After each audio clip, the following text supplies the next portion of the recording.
Who else am I talking to? Welcome back to my show. Who else am I talking to? I'm Samaria Guitaria, talking about dates gone wrong. So this one is called Cafrecito Bajito. Cafre means kind of low class, low manners. Bajito is a little bit short. I met this guy on this app called Chispa, which is for Latinos dating. I normally try not to date Latinos. I'm not a self-hating Puerto Rican. It's just every time I date Latinos, there seems to be a bunch of problems. Usually an attitude problem that they have, or they want me to do a whole lot for them or take care of them, or I could go on and on. But I thought maybe I was being like not giving people a chance. And I thought, well, I'm not totally stereotypical Latina since I'm half Latina, so maybe I should give this app a chance. And it very much proved exactly what I thought was going to happen. So I met this one character on this app. We originally had a phone video call because I like to kind of assess the vibe. We talked for like 2 hours. He said that he hadn't dated in many years. That he didn't have any kids, he wasn't ever married. He said he was ex-military, served in the Gulf War. I thanked him for his service. We had a 2-hour phone call. It went really well. He seemed cute. I liked his low voice. And we were supposed to meet later in the week. This was like a Friday. He ended up calling me late at night at Saturday saying, hey, my plans have changed. I'm going to be in the downtown area on Sunday. And I said, okay, well, I already have my tarot reading stuff that I do at the crystal shop that I work at. I already committed to doing that. And he's like, okay, well, I'd like to see you. I should have just said no because this is too last minute. But I was like, okay, well, if you're going to be in town anyway, I'll let you know. And he's like, well, I've got my things I got to do, so you need to let me know. I should have at that point been like, well, then no, because you're not respecting my schedule because you just changed this last minute and you expect me to change my whole schedule willy-nilly. Go kiss every stripe on my booty. But instead I was like trying to be like, I don't know why I ignored that red flag, but I did. And then we were texting in the morning and in the afternoon. He's like, okay, where are you going to go? Text me when you're ready to meet. I'm here. Then I was like in a rush to leave. He kept texting me, hey, I'm hungry, but I'll wait for you to eat. And so I rushed the heck out of there. There were people who wanted readings that would have been more money in my pocket, but I was like, I'm sorry, I'm leaving now. Because I said I was going to go do this thing. Anyways, then I text him. Now he's gone into some other place. He said, no, now meet me here. So I go there and he's like, okay, I'll run downstairs to come meet you. Now this fool is like, I'm looking at the top of his head when he comes to greet me. I didn't care that he was short. I cared that on the video call, he had told me he was about 5'7", 5'8". I'm 5'7". This fool, I'm seeing the top of your head. You're between 5'1" and 5'3" tops. So why did you lie about it? And did you not realize I was going to realize how short you are when I see you in person? So that part. The other thing is, when he was about 2 feet away, I could already smell the alcohol on him. He had drank so much, drunken so much, drank so much, whatever the grammar correct thing is, he was too much of it. It smelled like hard liquor. And he was like almost like manic. He immediately grabbed me and started dancing, salsa dancing with me like crazy. Like normally I would be down for fun salsa dancing, but it was just like weird. Like I was thinking, is this guy on cocaine and drunk, or like what is happening that he seems kind of manic?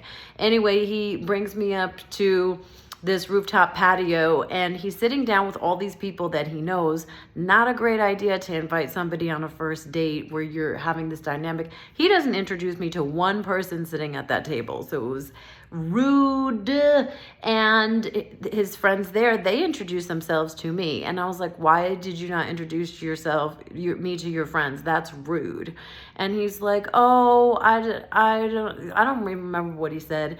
Then I saw he had a plate of food in front of him. He already started eating without me. So meanwhile, I had been rushing to try to meet with him so he could eat with me, like he said, and he couldn't wait. And so that was a bunch of nonsense.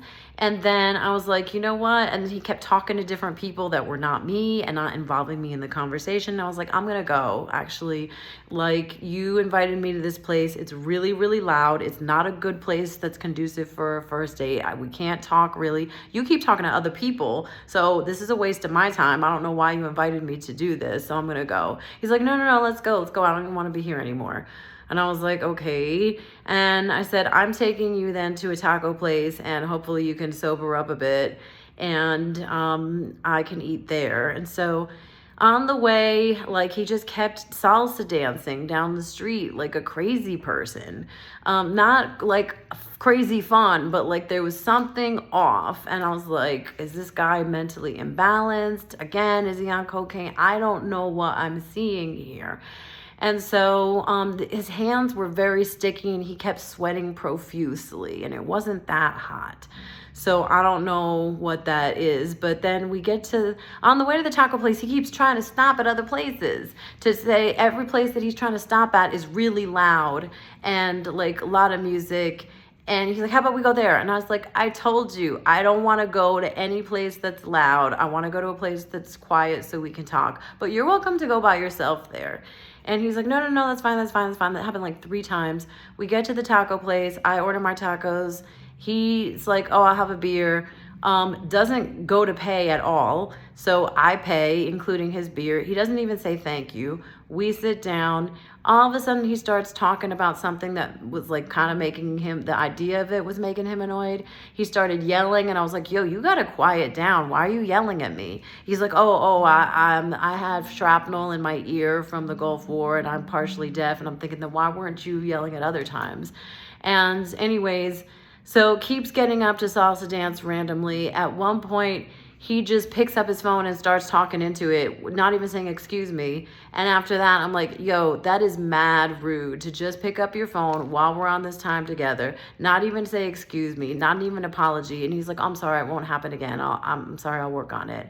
And I was just like, dude, you got no manners. Your mom did not teach you right. And then he's like, oh, I was taking care of my mom for a bunch of years. She had stage 4 cancer and I was taking care of my grandfather. Whether or not that's true, I don't know. It still doesn't excuse poor manners.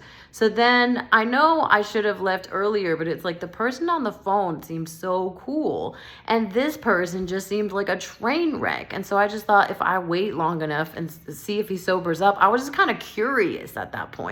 And it's like seeing a bad accident that you can't look away from. And that's kind of what was going on. I was like, where is this going? Is he going to stay this crazy this whole time? So then he ended up picking up his phone again a second time in front of me. And I'm like, yo, you just said you weren't going to do that. I'm going to leave. He's like, no. I'm like, you just said you were working on it and yet you did it again.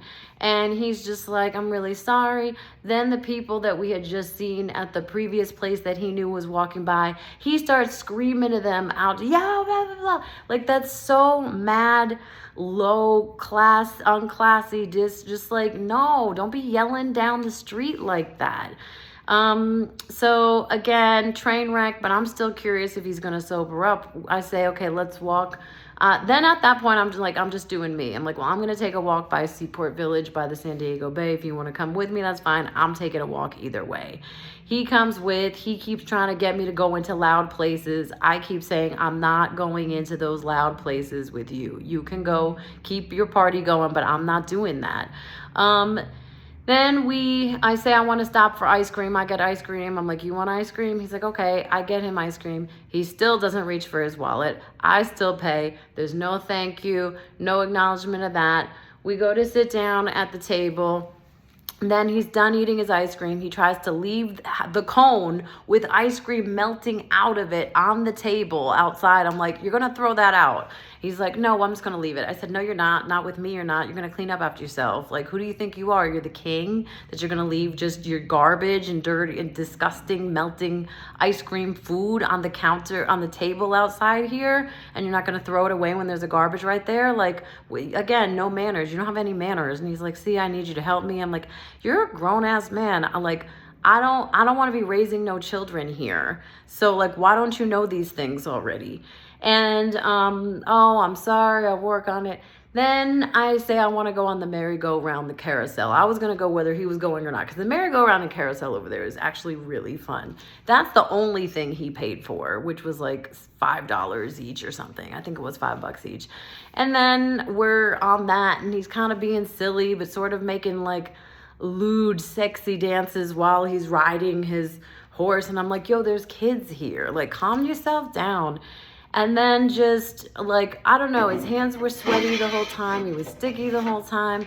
We hung out maybe for 3 hours, and he did not calm down or sober up in that entire time. So I know mistakes were made. I just kept wondering, where was that cool guy that I met on the phone? But that wasn't him, obviously. So that was the end of everything. I just texted him, sorry, we're not a match. You already know why. I explained to you all the ways in which I didn't feel like you had any manners, and there were other issues of respect. Hope you found what you're seeking. And I just blocked him after that. I didn't want to hear him. He was a mess. So I don't know. I must have been temporarily insane to continue with that. But again, sometimes you want to see, if you see a bad car accident, it could be hard to look away. Talk to you more next time on Who Else Am I Talking To?